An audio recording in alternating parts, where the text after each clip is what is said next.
चला, चवळीचे शेंगा आणलेले आहेत. काळी चवळी आहे ही. मस्तपैकी दाणे काढून घेतले, शेंगा सोलून घेतलेले आहेत.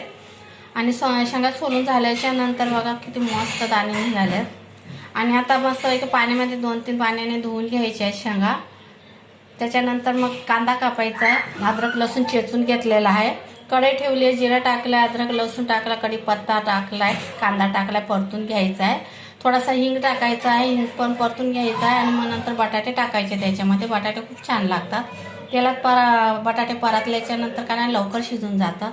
आता लाल मिरची पावडर टाकली, थोडी धनिया पावडर टाकलेली आहे. आणि चवळी टाकून मस्त परतून घेतलं आहे. थोडंसं पाणी टाकून द्यायचं, थोडं झाकण ठेवून द्यायचं म्हणजे लवकर शिजतं.